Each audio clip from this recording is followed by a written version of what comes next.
Hello दोस्तों, खैर मकदम है आपका अपने ही YouTube channel A to Z info पर।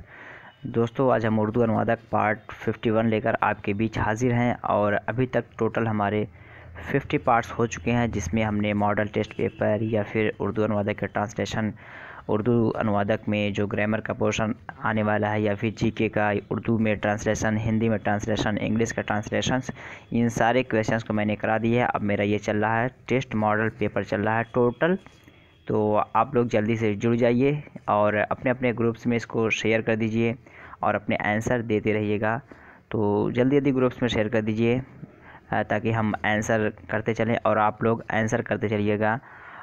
और मैं फिर लास्ट में उसका आंसर बताऊंगा। और कॉपी पेन लेके आप लोग भी बैठ जाइए ताकि आप जब आंसर करें तो जितना उसमें से सही होगा लास्ट में ज़रूर बताइए कमेंट करके। और फिलहाल कंटिन्यू आप आंसर करते रहिए, मैं उसका रिस्पॉन्स रिटर्न फॉर्म में देता रहूँगा। तो चलिए देखते हैं और सारे लोग जुड़ जाइए।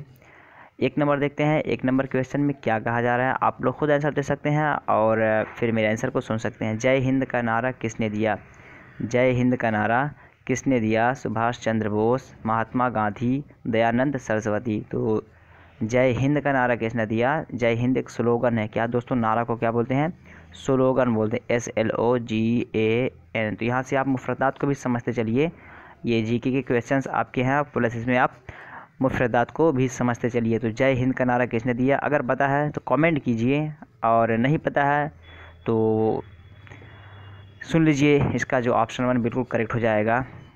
क्योंकि अपडेट अगर आप लाइव कमेंट कर रहे हैं तो उससे अंदाज़ा हो जाता है, और जो क्वेश्चन आप टिक करते हैं या देखते हैं तो वो लाइफ टाइम याद हो जाता है। तो ऑप्शन 1 यहाँ पे बिल्कुल करेक्ट हो जाएगा कि सुभाष चंद्र बोस ने जय हिंद का नारा दिया। चलिए दोस्तों, दूसरा नंबर देखते हैं। दूसरे नंबर में कहा जा रहा है बंगाल गैजेट अखबार के बानी कौन है? यानी बंगाल गैजेट अखबार जो है ये किसके दौर में निकला या किसने इसको जारी किया? आपके ऑप्शन यहाँ पे हैं BG तिलक, JK हक्की या SK घोष या फिर गांधी जी। तो बंगाल गैजेट अखबार किसने निकाला था? अगर पता है तो आंसर टिक कीजिए, कमेंट कीजिए, बताइए, हम आपके आंसर का वेट कर रहे हैं। BG तिलक, JK हक्की या SK घोष या फिर गांधी जी। तो दोस्तों, बंगाल गैजेट अखबार के बानी माने जाते हैं BG तिलक। BG तिलक मीन्स बाल गंगाधर तिलक, इनका फुल फॉर्म है, लिखा जाता है शॉर्ट में BG तिलक, लेकिन इसका पूरा मतलब होता है बाल गंगाधर तिलक। तो बाल गंगाधर तिलक ने बंगाल गैजेट अखबार को जारी किया या उनके बानी माने जाते हैं। नेक्स्ट देखते हैं 3 नंबर क्वेश्चन। 3 नंबर में क्या कहा जा रहा है? इंडिका किताब के मुसन्निफ़ कौन है? इंडिका किताब के मुसन्निफ़ कौन है? कलहन, जयदेव, मेगस्थीन, कालिदास। तो इंडिका किताब के मुसन्निफ़ कौन है? दोस्तों, अगर पहली बार आप आए हैं, जो बच्चे लाइव ना देख के बल्कि ऑफलाइन देख रहे हैं और पहली बार देख रहे हैं, तो चैनल को सब्सक्राइब ज़रूर कर लें, बेल आइकॉन को दबा दें। और अगर सेशन अच्छा लग रहा है तो एक लाइक कर दीजिए और दोस्तों को शेयर कर दीजिए, जो कोई भी उर्दू अनुवादक, सहायक उर्दू अनुवादक, राजभाषा या किसी भी उर्दू एग्ज़ाम की तैयारी कर रहे हैं, ताकि उनकी भी तैयारी आपके साथ साथ अच्छी हो सके। तो 3 नंबर में क्या आंसर होगा दोस्तों? अगर पता है तो आंसर कीजिए। तो 3 नंबर का आंसर क्या होगा? वो आपका होगा ऑप्शन 3। 3 नंबर में ऑप्शन 3 यानी 3 का आंसर 3 बिल्कुल करेक्ट हो जाएगा। और ये इंडिका जो है आपका एंशिएंट टाइम की किताब है। किस टाइम का है? एंशिएंट, ANCIENT, एंशिएंट या कदीम ज़माना कहते हैं, कदीम ज़मान या कदीम ज़मान इसको बोलते हैं उर्दू में। तो ये इंडिका कौन सी दौर की किताब है? कदीम ज़मान, एंशिएंट की किताब है। हम पीरियड्स को हम 3 पार्ट में बांटते हैं। पीरियड्स को, ये हिस्ट्री का क्वेश्चन है तो यहाँ समझ लीजिए, पीरियड्स को हम कितने पार्ट्स में बांटते हैं। आपका एक एंशिएंट है और एक मिडाइवल है, ये मिडाइवल है और एक मॉडर्न है। तो हम 3 पार्ट्स में बांट देते हैं। तो ये अभी हम जो देखेंगे ये आपका एंशिएंट का है और फर्दर हम मिडाइवल और मॉडर्न की किताबें भी देखेंगे। तो 3 नंबर में क्या हो जाएगा? मेगस्थीन, ये आपका बिल्कुल करेक्ट हो जाएगा, 3 नंबर ऑप्शन। नेक्स्ट देखते हैं 4 नंबर। 4 नंबर में क्या कहा जा रहा है? 4 नंबर में कहा जा रहा है गो बैक टू वेदास का नारा किसने दिया? ये भी एक स्लोगन है। गो बैक टू वेदास का नारा किसने दिया?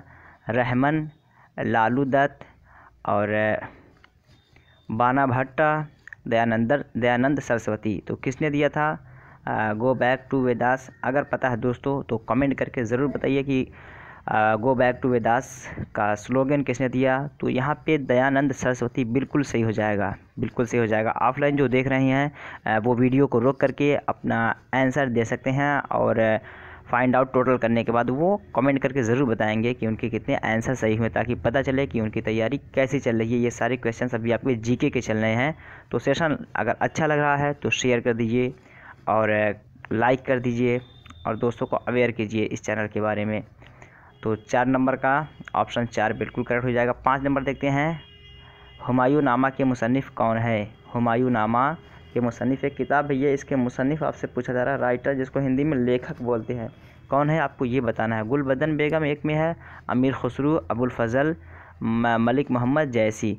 तो इसके राइटर कौन है हुमायूं नामा के। 5 नंबर में क्या आंसर सही होगा दोस्तों। ये 5 नंबर में ऑप्शन 1 बिल्कुल करेक्ट हो जाएगा, गुलबदन बेगम। क्या दोस्तों, गुलबदन बेगम। ये ज़माने उस्ता की किताब है। क्या, ज़माने उस्ता, जिसको मेडाइवल बोलते हैं। लिख लीजिए आप, इंग्लिश में आप लिख लीजिए, ज़माने उस्ता मेडाइवल जिसको बोलते हैं इंग्लिश में। तो ये गुलबदन बेगम की किताब है हुमायूं नामा।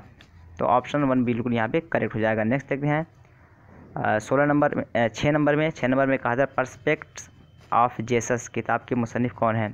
पर्सपेक्ट्स ऑफ जेसस किताब के मुसन्निफ़ कौन है आपको ये बताना। टोटल दोस्तों आज हम 45 क्वेश्चंस करेंगे और सारे क्वेश्चंस ये सिलेक्टेड क्वेश्चंस है। काफ़ी स्ट्रगल करने के बाद इन क्वेश्चन को कलेक्शन मैंने किया है। तो आपको देखने के बाद काफ़ी अंदाज़ा होगा, एक कॉन्फिडेंस पैदा होगा आपको कि हाँ इसी तरह के क्वेश्चंस आपको एग्ज़ाम में देखने को मिलेगा। सिलेक्टेड क्वेश्चंस है जिसमें आप जो कि आपको थंबनेल पे भी दिखा होगा, उर्दू, हिंदी, जीके और इंग्लिश। तो रियली ये सारे पोर्शंस को मैंने इसमें शामिल किया। तो 6 नंबर का आंसर बताइए आप लोग, पर्सपेक्ट्स ऑफ जेसस किताब के मुसन्निफ़ कौन है। क्योंकि ये जीके का एरिया मैं बार बार कहता हूँ काफ़ी ब्रॉड है, कहीं से भी क्वेश्चन पूछ लिया जाएगा। तो आपको सारे एरिया को तो हम नहीं कर सकते, लेकिन जो आपके सामने आ रहा है तो उसे आप कोशिश कीजिए अच्छा करने की। ऑप्शन देखते हैं, सुभाष चंद्र बोस, राम मोहन राय, अन्नी बसंत या कोई नहीं। तो पर्सपेक्ट्स ऑफ जेसस किताब के मुसन्निफ़ कौन है 6 नंबर में दोस्तों ये ऑप्शन 2 बिल्कुल करेक्ट हो जाएगा, राम मोहन राय। कौन है, राम मोहन राय। और ये मॉडर्न किताब बुक है। क्या है, मॉडर्न, MODERN, मॉडर्न है, जिसको उर्दू में दौरे जदीद बोलते हैं। क्या बोलते हैं दोस्तों, उर्दू में इसको दौरे जदीद बोलते हैं, दौरे जदीद। तो आप मुफ्रदात को भी जहन नशीन करते चलिए और नोट कर लीजिए हो सके तो, ताकि अगर आपको ट्रांसलेशन करने में अल्फाज इस तरह देखने को मिले तो आप आसानी से उसे तर्जमा कर सकें, उसका अनुवाद कर सकें। पर्सपेक्ट्स ऑफ जेसस ये अगर देखिएगा तो ये क्रिश्चियनिटी से रिलेटेड है, यानी ईसाई धर्म से ये मुताल्लिक ये किताब है, जिसके राइटर कौन, राम मोहन राय। ऑप्शन यहाँ पे 2 बिल्कुल करेक्ट हो जाएगा।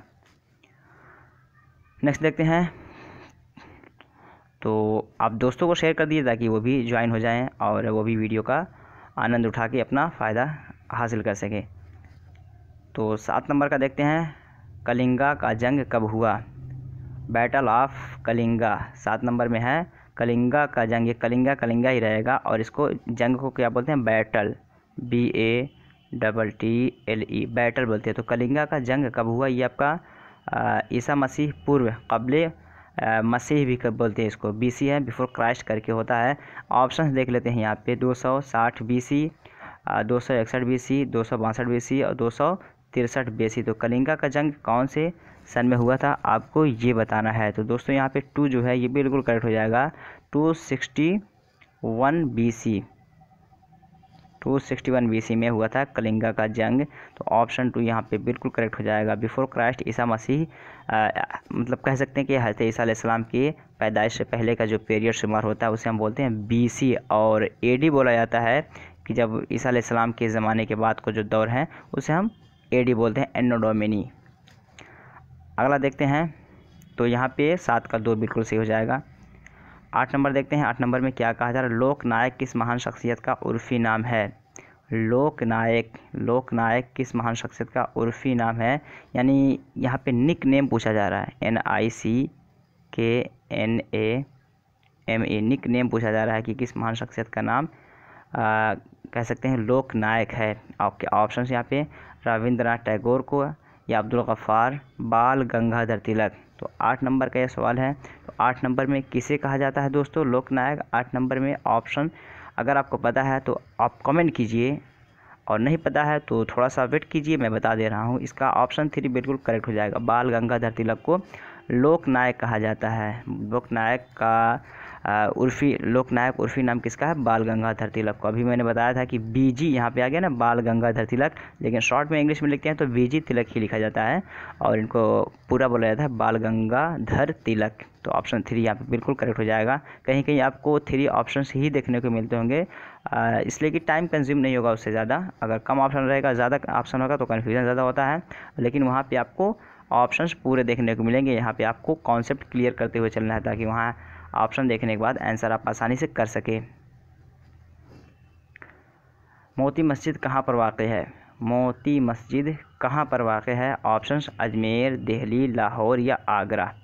तो मोती मस्जिद ये कहाँ पे वाक़ है दोस्तों? 9 नंबर में। 9 नंबर में कहाँ पे है ये? अगर पता है तो बताइए। मोती मस्जिद ऑप्शन 4 इसका जो है बिल्कुल करेक्ट हो जाएगा। यहाँ पर भी क्या है? आगरा। आगरा। और मोती मस्जिद को किसने बनवाया था? शाहजहाँ ने। शाहजहाँ, ये आगरा में आपका है, आगरा उत्तर प्रदेश पे है ये, और शाहजहाँ ने इसको बनवाया था।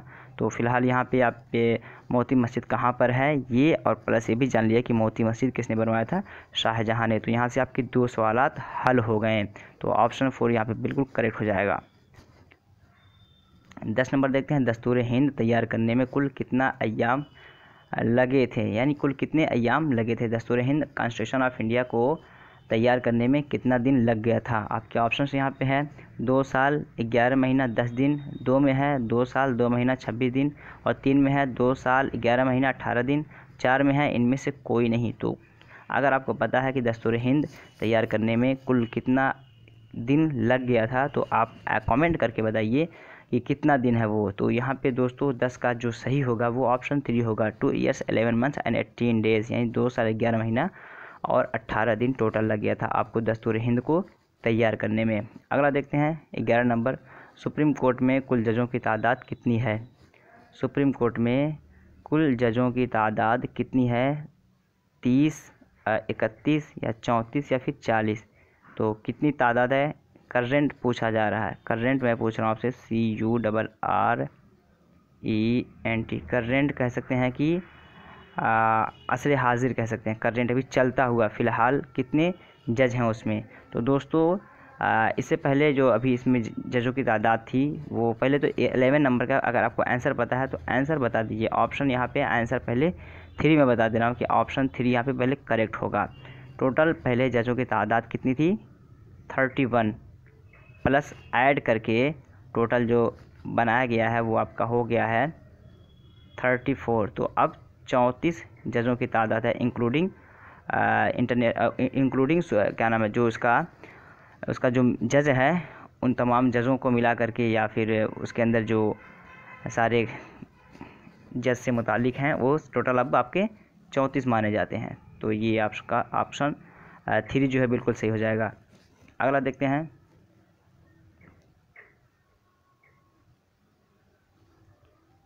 12 नंबर। 12 नंबर में कहा था आज़ाद हिंदुस्तान के पहले और आखिरी गवर्नर जनरल कौन थे? आज़ाद हिंदुस्तान के पहले और आखिरी गवर्नर जनरल कौन थे?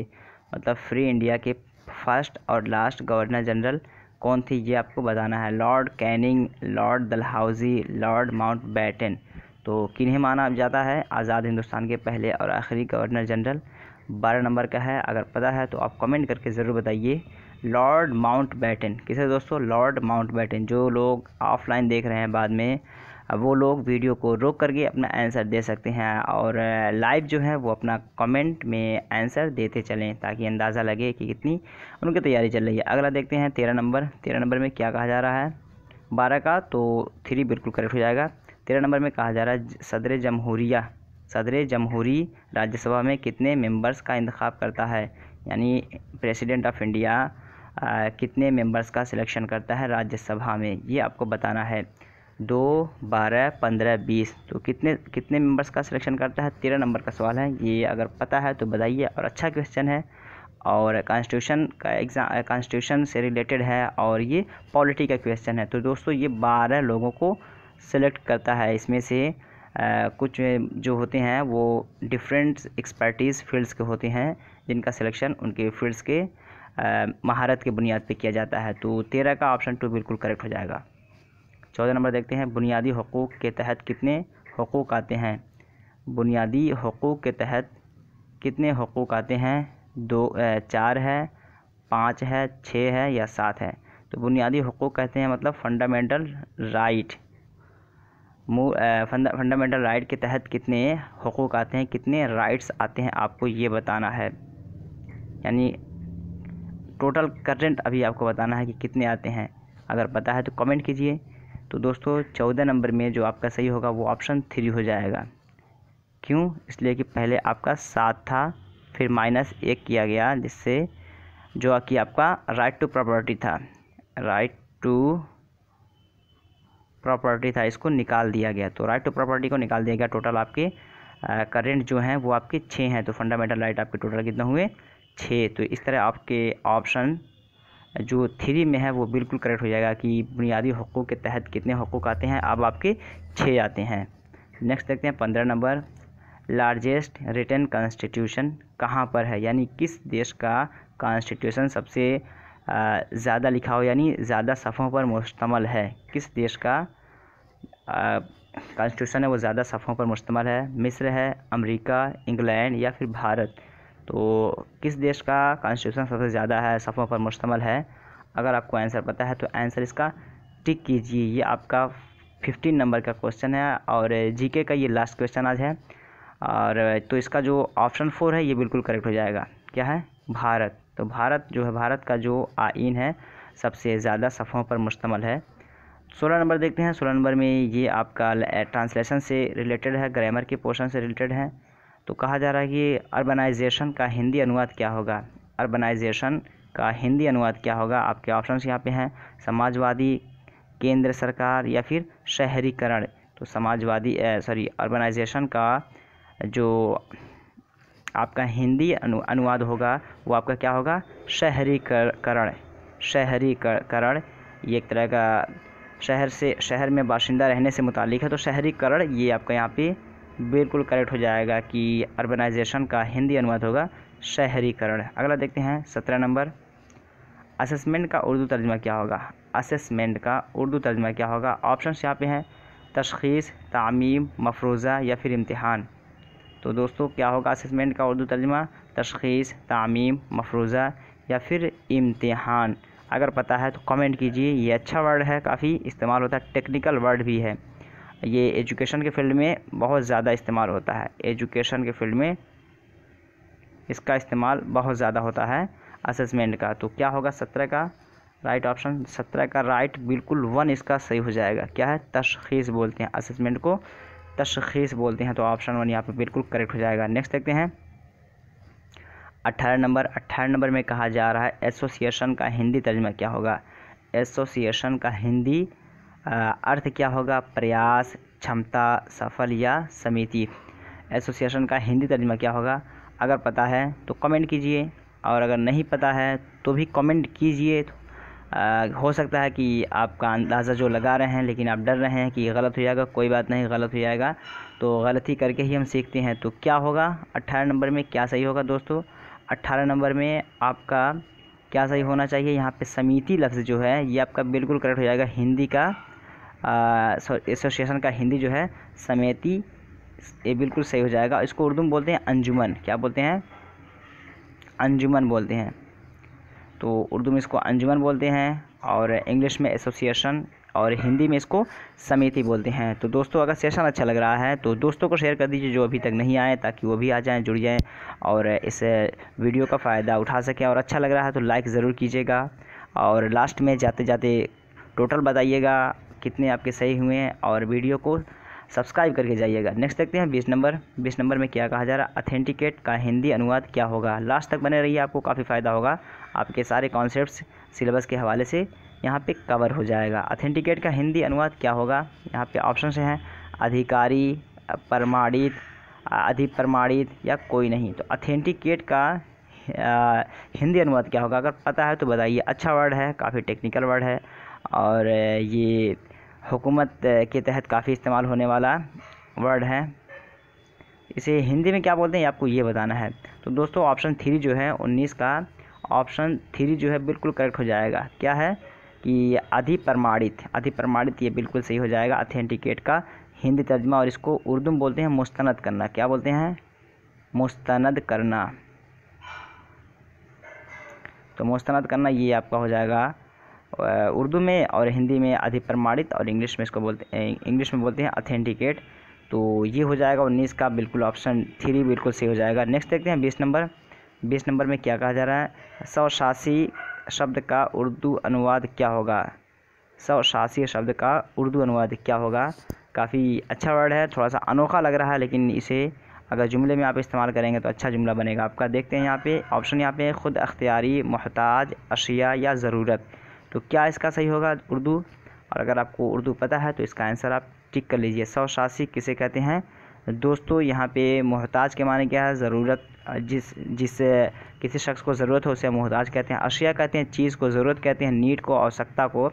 तो यहाँ पे क्या होगा इसका? ऑटोनोमस। इस चीज़ को इंग्लिश में बोलते हैं ऑटोनोमस। तो खुद अख्तियारी ये आपका बिल्कुल करेक्ट हो जाएगा। 20 नंबर का ये बिल्कुल करेक्ट हो जाएगा, और इसको इंग्लिश में बोलते हैं ऑटोनोमस।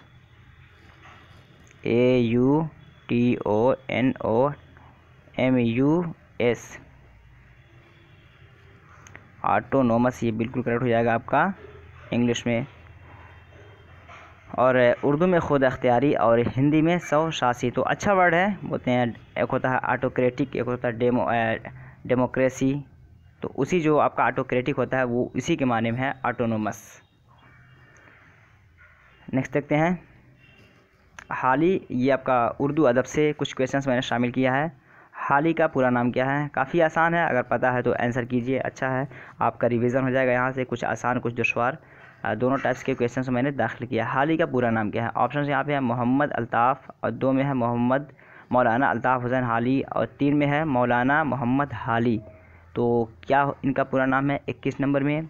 तो दोस्तों यहाँ पे ऑप्शन 2 बिल्कुल करेक्ट हो जाएगा। 21 नंबर में ऑप्शन 2 बिल्कुल करेक्ट होगा कि मौलाना अल्ताफ़ हुसैन हाली, ये इनका पूरा नाम है, मौलाना अल्ताफ़ हुसैन हाली। अब कन्फ्यूज़न का ये वर्ड दे रहा है तो ये इसमें कुछ न कुछ छोड़ दिया गया, या किसी में कुछ न कुछ ज़्यादा ही बढ़ा दिया गया है। तो ये 2 बिल्कुल यहाँ पे सही हो जाएगा, मौलाना अल्ताफ़ हुसैन हाली। यहाँ से आपको अदब के क्वेश्चंस देखने को मिलेंगे उर्दू के।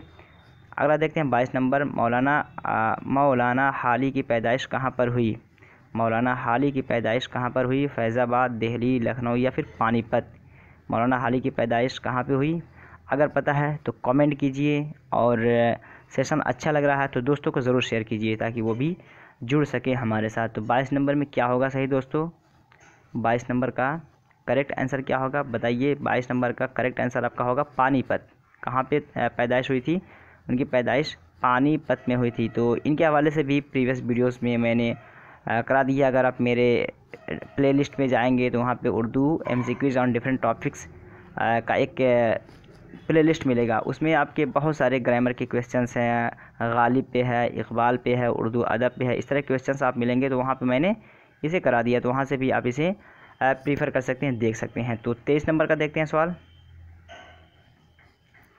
और आप लोग टेलीग्राम और व्हाट्सएप ग्रुप पे जुड़ जाइए ताकि मैं आपको वहाँ पे इसका PDF प्रोवाइड करवा दूँ। फर्दर आप नेक्स्ट टाइम फिर इसको आप रिवीजन कर सकते हैं और अपने आंसर सही कर सकते हैं। तो आप लोग, और मैंने प्रीवियस अपने PDF को वहाँ पे डाल भी दिया है टेलीग्राम पे, और व्हाट्सएप का जो मेरा ग्रुप है वहाँ पे मैंने डाल दिया है। अगर आप ज्वाइन हो रहे हैं फिर कह रहे हैं तो मैं फिर फर्दर उसको सेंड कर दूँगा। टोटल आपके 50-55 PDF वहाँ पे हैं, जितने भी उर्दू अनुवादक के हैं वहाँ पे अवेलेबल करवा दिया। फर्दर इसका भी मैं अवेलेबल करवा दूँगा, जबकि वहाँ आप ज्वाइन होंगे तभी उसका फ़ायदा आप उठा पाएंगे। और प्रीवियस वीडियोस का लिंक भी मैंने डिस्क्रिप्शन बॉक्स में दे दिया है उर्दू अनुवादक के नाम से। तो वहाँ से आप प्रीवियस वीडियोस भी देख सकते हैं और आंसर की अपने मिला सकते हैं PDF के साथ। तो 23 नंबर का देखते हैं। मिर्ज़ा गालिब को हैवान ज़रीफ़ किसने कहा? मिर्ज़ा गालिब को हैवान ज़रीफ़ किसने कहा? ऑप्शन यहाँ पे है जोश यानी जोश मलिहाबादी, और 2 में है फैज़ अहमद फैज़, 3 में हाली, 4 में मंटू। तो किसने कहा दोस्तों? आप आंसर देने की कोशिश कीजिए 23 नंबर का। क्या होगा 23 नंबर का सही आंसर? कि मिर्ज़ा गालिब को हैवान ज़रीफ़ किसने कहा? तो मिर्ज़ा गालिब को हैवान ज़रीफ़ कहने वाले शख्स का नाम क्या है? मौलाना अल्ताफ़ हुसैन हाली, यानी हाली ऑप्शन 3 यहाँ पे बिल्कुल सही हो जाएगा कि मौलाना अल्ताफ़ हुसैन हाली ने मिर्ज़ा गालिब को हैवान ज़रीफ़ कहा। तो ऑप्शन 3 यहाँ पे बिल्कुल सही हो जाएगा। अगला देखते हैं 24 नंबर, यादगार गालिब के मुसन्निफ़ कौन हैं? यादगार गालिब के मुसन्निफ़ कौन हैं? सर सैयद या हाली, सौदा, इस्मत चुग़ताई। तो यहाँ पे आपको बताना है कि सही ऑप्शन आपका क्या होगा। First, second, third, fourth option हैं, उसमें से आपको राइट आंसर का सिलेक्शन करना है। कौन सा सही जवाब होगा इसका दोस्तों? तो यादगार गालिब के मुसन्निफ़ ये 24 नंबर में क्या हो सकता है? कमेंट करके ज़रूर बताइए। तो यहाँ पे 24 नंबर में ऑप्शन 2 बिल्कुल करेक्ट हो जाएगा कि यादगार गालिब के मुसन्निफ़ कौन है? अल्ताफ़ हुसैन हाली, यानी ऑप्शन 2। नेक्स्ट देखते हैं 25 नंबर, एक वसीयत की तामील में किसकी एक वसीयत की तामील में, ये एक तरह की किताब है, एक वसीयत की तामील में इसके राइटर कौन है ये पूछा जा रहा है। फ़रहतुल्लाह बेग, हाली, मीर अमन या फिर कोई नहीं। तो एक वसीयत की तामील में ये किसकी तसनीफ़ है या इसके राइटर कौन है आपको बताना है। 25 नंबर का क्या आंसर हो सकता है ज़रूर कमेंट कीजिए, बताइए। और नहीं पता तो देखिए इसका आंसर जो होगा आपका ऑप्शन 1 बिल्कुल करेक्ट हो जाएगा, फ़रहतुल्लाह बेग। कौन है? फ़रहतुल्लाह बेग। एक वसीयत के तामील में ये इसके मुसन्निफ़ हैं फ़रहतुल्लाह बेग। तो ऑप्शन 1 यहाँ पे बिल्कुल आपका सही हो जाएगा। 26 नंबर देखते हैं, सैर पहले दुर्वेश की यह एक मज़मून है। सैर पहले दुर्वेश की, इसका मतलब अगर समझेंगे तो आप समझ सकते हैं कि मतलब सैर या तफरीह जो है पहले दुर्वेश करेगा, फ़कीर करेगा। तो ये एक नज़्म है, इसके किसका नज़्म है, इसके राइटर कौन है आपको बताना है। गालिब, हाली, रुसवा या फिर मीर अमन। 26 नंबर का ये सवाल है। 26 नंबर में क्या सही होगा? सैर पहले दुर्वेश की, इसके राइटर कौन है दोस्तों? तो मीर अमन, ये बिल्कुल इसका सही हो जाएगा। सैर पहले दुर्वेश मज़मून के राइटर मीर अमन देहलवी, ये आपका ऑप्शन बिल्कुल 4 सही हो जाएगा। अगला देखते हैं 27 नंबर, अनारकली के हीरो और हीरोइन के नाम क्या हैं? अनारकली के हीरो और हीरोइन के नाम क्या हैं? ऑप्शन यहाँ पे हैं सलीम अनवर और फैज़ान, 2 में है शहज़ादा सलीम और अनारकली। काफ़ी आसान है और ऑप्शन भी कम है, और आपको आपके जहन में इसका आंसर घूम भी रहा होगा। तो आप कमेंट करके ज़रूर बताइए कि कौन सा 1 या 2 कौन सा इसका आंसर सही होगा, क्योंकि यहाँ पे 2 ही ऑप्शन दिए गए हैं। तो 27 नंबर में क्या सही होगा? तो 27 में ऑप्शन 2 बिल्कुल करेक्ट हो जाएगा। जिन लोगों ने दिया बहुत अच्छा, शहज़ादा सलीम और अनारकली। तो ऑप्शन 2 बिल्कुल यहाँ पे सही हो जाएगा। नेक्स्ट देखते हैं 28 नंबर, अनारकली नावल है या ड्रामा? अनारकली नावल है या ड्रामा आपको बताना है। यहाँ पे ऑप्शन यहाँ पे है नावल, ड्रामा, मस्कुरा में से कुछ भी नहीं, यानी नावल, ड्रामा या मस्कुरा में से कुछ भी नहीं। नावल ड्रामा नहीं है तो अफसाना है, दास्तान है, कसीदा है, क्या है ये आपको बताना है। अनारकली क्या है? 28 नंबर में क्या आंसर सही होगा दोस्तों? अनारकली ये आपका ड्रामा है। अनारकली आपका ड्रामा है। जैसा कि अभी ऊपर हमने देखा है कि अनारकली के हीरो और हीरोइन के नाम क्या हैं, तो शहज़ादा सलीम और अनारकली, ये उसके हीरो और हीरोइन के नाम है। तो अनारकली आपका क्या हुआ? ड्रामा हुआ। तो ऑप्शन 2 बिल्कुल करेक्ट हो जाएगा। 28 नंबर का ऑप्शन 2 बिल्कुल सही हो जाएगा। 29 नंबर देखते हैं। 29 नंबर में कहा जा रहा है मोहम्मद अली जौहर किसका मज़मून है? यह एक मज़मून है मोहम्मद अली जौहर के नाम से। तो ये मज़मून किसके ज़रिए लिखा गया है? रशीद अहमद सिद्दीकी है, फ़िरोज़ बख्त, मौलाना हाली। तो किसके ज़रिए ये लिखा गया है 29 नंबर का? तो रशीद अहमद सिद्दीकी के ज़रिए इसको लिखा गया। यह मज़मून रशीद अहमद सिद्दीकी के ज़रिए लिखा गया। तो ऑप्शन 1 इसका बिल्कुल करेक्ट हो जाएगा कि मोहम्मद अली जौहर मज़मून ये रशीद अहमद सिद्दीकी का है। नेक्स्ट देखते हैं 30 नंबर, बादश बखैर किसका मज़मून है? बादश बखैर ये एक मज़मून का नाम है, बादश बखैर। इसके राइटर कौन है आपको बताना है। जोश मलिहाबादी, सलमान रुश्दी या फिर मुश्ताक यूसुफ़ी। कौन इसके राइटर हैं? बादश बखैर। दोस्तों 30 नंबर का सवाल है। 30 नंबर में क्या सही होगा आप कमेंट कीजिए, और जो ऑफलाइन देख रहे हैं वो भी वीडियो को पॉज करके भी आंसर दे सकते हैं। बादश बखैर किसका मज़मून है? 30 का ऑप्शन 3 बिल्कुल सही हो जाएगा, मुश्ताक यूसुफ़ी, यानी मुश्ताक यूसुफ़ी बादश बखैर के राइटर हैं, मज़मून के लिखने वाले हैं। 31 नंबर देखते हैं, दर्ज झेल में वक्फ़ा की अलामत क्या है? ये आपकी उर्दू क़वायद से मैंने लिया है।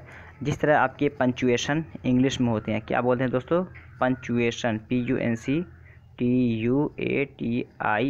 पंचुएशन, वक्फा वगैरह होता है जो जिस तरह आपका इंग्लिश में होता है वैसे ही आपका उर्दू में भी होता है। उर्दू क्या, जितने भी लैंग्वेजेस होते हैं सब में आपका पंचुएशन, वक्फा वगैरह इस्तेमाल किया जाता है। वक्फा, इशारात, इन तमाम अलामात का इस्तेमाल किया जाता है। तो यहाँ पे अब अलामात के सवालात हम लेकर आए हैं, क्योंकि ये सारे ऑप्शंस आपको कहाँ काम आएंगे, जब आप जुमले बनाएंगे या पैसेज बनाएंगे, वहाँ पे इन बातों को आपको ध्यान रखना। अगर इन पॉइंट्स को आप छोड़ रहे हैं तो आपके नंबर कटने के ज़्यादा चांसेस हैं। इसी वजह से इन पॉइंट्स को आप मद्देनज़र रखते हुए अपने जुमले को स्ट्रक्चर करेंगे। तो 31 का देखते हैं, दर्ज झेल में वक्फ़ा की अलामत क्या है।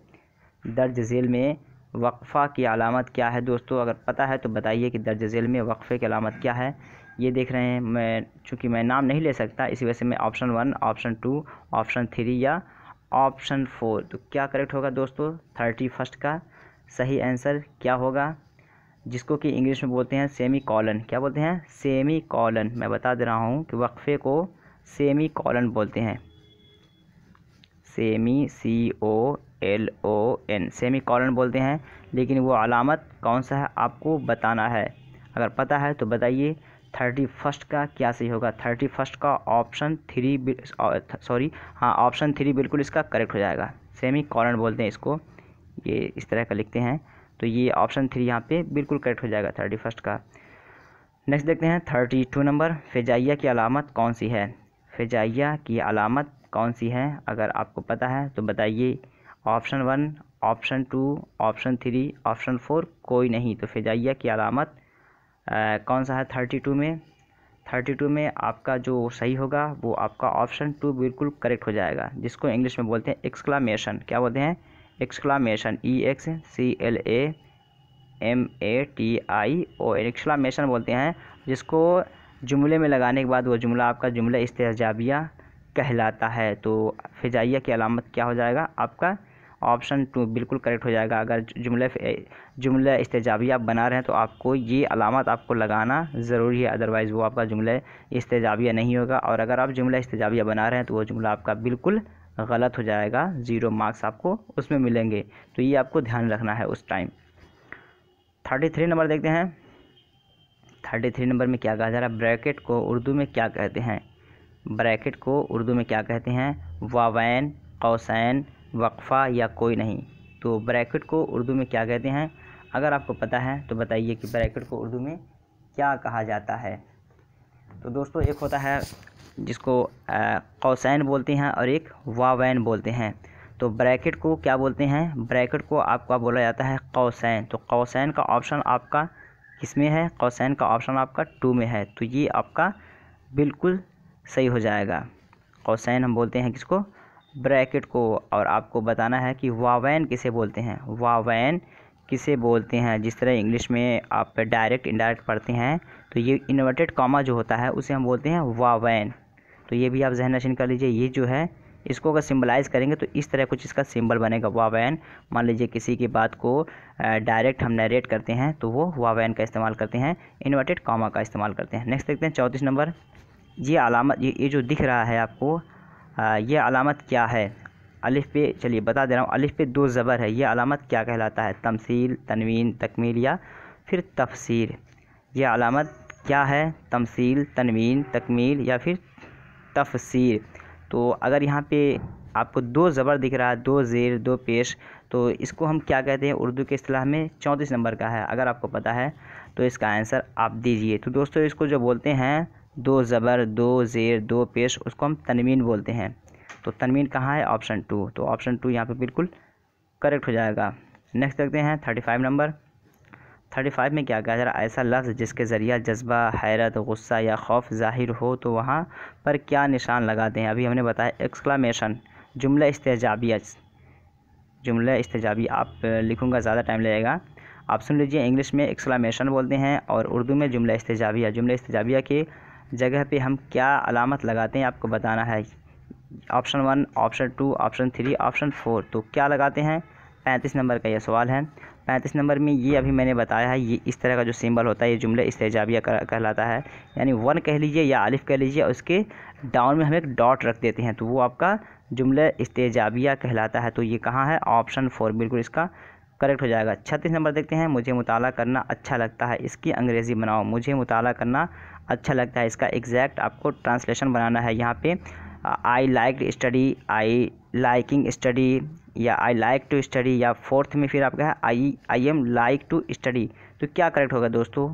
यहाँ आपको बताना है ये आपका जो है प्रेजेंट इंडेफिनिट का टेंस है, अफर्मेटिव है। मुझे मुताला करना अच्छा लगता है, आई लाइक टू स्टडी। ज़्यादा टाइम ना लेते हुए मैं इसका आंसर कर दे रहा हूँ। फर्दर मैं आपको पीडीएफ प्रोवाइड करवा दूंगा और आप मिस्टेकन पे गौर कर सकते हैं, और अगर दिक्कत हो तो आप कमेंट करके ज़रूर बता दीजिएगा, ताकि मैं उसको फिर ऑफलाइन जो देख रहे हैं वो लोग भी कमेंट कर सकते हैं, ताकि मैं फिर उसको बता सकूँ कि हर सेंटेंस में इसमें क्या गलती है, इसमें क्या गलती है, इसमें क्या गलती है, और ये थर्ड जो आपका सही हो रहा है इसमें क्या रीज़न है। फर्दर आप जान ही रहेंगे, बहुत ज़्यादा डिफिकल्ट नहीं है, लेकिन जिनका सरोकार, जिनका वास्ता नहीं है ज़्यादा इंग्लिश, उनको दिक्कत होगी बट अगला देखते हैं 37 नंबर का। सारे लोग अपने अपने कमरे में सो रहे हैं, सारे लोग अपने अपने कमरे में सो रहे हैं। Everyone is sleeping in their rooms, everyone is sleeping in their rooms, और 2 में है everyone are sleeping in the rooms, everyone sleeping in the rooms. तो क्या सही होगा दोस्तों यहाँ पे? तो यहाँ पे आपका जो सही होगा वो ऑप्शन 1 बिल्कुल करेक्ट हो जाएगा। आप आर पे मत जाइएगा प्लूरल को लेकर के, बल्कि यहाँ पे इंडिविजुअलाइज किया जा रहा था। इंडिविजुअलाइज जब किया जाता है, इनफरादियत किया जाता है, तो हम हमेशा सिंगुलर फॉर्म लाते हैं, तो वर्ब यहाँ पे आपका सिंगुलर ही आएगा। तो ऑप्शन 1 यहाँ पे बिल्कुल करेक्ट हो जाएगा। Everyone is sleeping in their rooms. तो आप भी जुमला बनाइएगा तो इन बातों को ध्यान में रखते हुए। अगला देखते हैं 38 नंबर। 38 में लाइब्रेरी में किताबों की कमी है, लाइब्रेरी में किताबों की कमी है। ऑप्शन देख लेते हैं, ये भी आपको ट्रांसलेट करना है इंग्लिश में। There are scarcity of books in the library, there was scarcity of books in the library. Third में books are not in the library, और फोर्थ में आपका है, फोर्थ में कहा जा रहा है there is unavailable library books. तो यहाँ पे क्या करेक्ट होगा? There are scarcity of books in the library, option 1 यहाँ पे बिल्कुल करेक्ट हो जाएगा। सेकेंड, थर्ड, फोर्थ इसमें कुछ ना कुछ मिस्टेक है, ज़्यादा डिटेल में जाऊँगा तो काफ़ी समय लग जाएगा। चलिए हल्का सा देख लेते हैं। देयर वाज नहीं लगेगा, क्योंकि यहाँ पे प्रेजेंट्स के हवाले से बात की जा रही है। Books are not in the library, चूँकि यहाँ पे एकदम की बात नहीं की जा रही, बल्कि कुछ की कमी की बात की जा रही है। यहाँ पे फुल्ली कहा जा रहा है कि किताब ही नहीं है। इसमें there is unavailable library books, तो ये भी एक तरह का कहा जा रहा है कि किताब ही नहीं है। हम बात किससे कर रहे हैं? किताबों की कमी है। तो इस कमी को क्या इंग्लिश में बोलते हैं? स्कैरसिटी। और यहाँ पे ग्रामेटिकल भी आसान है, ईजी है, सही है। तो ऑप्शन 1 यहाँ पे बिल्कुल करेक्ट हो जाएगा। अगला देखते हैं 39 नंबर। क्या आप मेरी राय से इत्तेफाक रखते हैं? क्या आप मेरी राय से इत्तेफाक रखते हैं, इसका ट्रांसलेट करना है। ऑप्शन देख लेते हैं। Have you agree with my opinions, 2 में है do you agree with my opinions, और 3 में है will you be agree with my opinions, और फोर्थ में आपका है, फोर्थ में कहा जा रहा है you are agree with my opinions. तो क्या इसका सही आंसर होगा? 39 में क्या इसका सही आंसर होगा दोस्तों? Do you agree with me with my opinions, ये बिल्कुल सही हो जाएगा। डू यू एग्री ये भी आपका प्रेजेंट इंडेफिनिट का टेंस है, तो चूँकि यहाँ पे मैं रखते ताती को मद्देनज़र रखते हुए ये मैंने जुमला बनाया है, तो प्रेजेंट इंडेफिनिट का है, इस वजह से ये आपका सही हो जाएगा। अदरवाइज सब में कुछ ना कुछ मिस्टेक है। तो ऑप्शन 2 के बारे में थोड़ा सा मैं बता दे रहा हूँ। Do you agree with my opinions, तो प्रेजेंट डेफिनिट का रूल क्या है कि अगर वो सिंपल होता है यानी अफर्मेटिव है, तो उसमें वर्ब अगर सिंगुलर है तो यस या यस बढ़ा देते हैं, और अगर वही आपका इंट्रोगेटिव में जाता है तो डू डज आ जाता है। तो यू है, यू के साथ हमेशा डू का प्रयोग होता है, तो इस वजह से यहाँ पे डू ला के इंट्रोगेटिव मैंने बना दिया है इसे। नेक्स्ट देखते हैं 40 नंबर। 40 नंबर में किसान खेत में कामकाज करते करते थक गया है। किसान खेत में कामकाज करते करते थक गया है। कामकाज का मतलब काम, सिंगल मानिए। किसान खेत में कामकाज करते करते थक गया। ट्रांसलेट करना है, अंग्रेजी बनाना है आपको। The farmer is tired of doing works in the field, 2 में है the farmer is tired in doing field works, और 3 में है the farmer is energetic of doing works in the field, और फोर्थ में है the field worker is happy of doing works. तो दूसरा गलत की, फोर्थ वाला गलत की, इसलिए कि हैप्पी की बात नहीं की जा रही है। और थर्ड में है the farmer is energetic, energetic की बात नहीं की जा रही, बल्कि थका हुआ उसे बताया जा रहा है। The farmer is retired, retired कहते हैं एक रिटायर्ड, एक थका हुआ के माने में आता है, लेकिन ये ज़्यादातर पोस्ट वगैरह या किसी ओहदे से गिर जाना या फिर नौकरी वगैरह का ख़त्म हो जाना, उससे ये रिलेट करता है। टायर्ड अपने आप में एक ऐसा वर्ड है जो सीधे बताता है थक जाना किसी काम से, तो ये आपका बिल्कुल करेक्ट हो जाएगा। The farmer is tired of doing works in the field, option 1 यहाँ पे बिल्कुल करेक्ट हो जाएगा। अगला देखते हैं 41 नंबर। 41 नंबर में कहा जा रहा है सुबह शाम यह कैसे अल्फाज हैं। सुबह शाम यह कैसे अल्फाज हैं, थोड़ा फास्ट चलेंगे। अब आपके ऑप्शंस मुतरादिफ, मुतज़ाद, मुमासिल, कोई नहीं। आप अपने कमेंट्स में आंसर देते जाइए, मैं आपके आंसर्स को देख ले रहा हूँ। मुतरादिफ, मुतज़ाद, मुमासिल या कोई नहीं। तो 41 में क्या करेक्ट होगा, 41 में क्या करेक्ट होगा, यहाँ पे ये मुतज़ाद है। सुबह शाम मतलब कहते हैं ना मॉर्निंग और इवनिंग, तो सुबह और शाम ये एक दूसरे का मुतज़ाद है, विलोम कह सकते हैं या अपोजिट एंटोनिम्स हम कह सकते हैं। तो ये ऑप्शन बिल्कुल करेक्ट हो जाएगा। मैं अपने, यहाँ पे खाली जगह पे क्या आएगा, मैं, में, से, पर, के। मैं अपने भाई के, यहाँ पे क्या आ जाएगा, के। तो के कहाँ पे है, यहाँ पे है।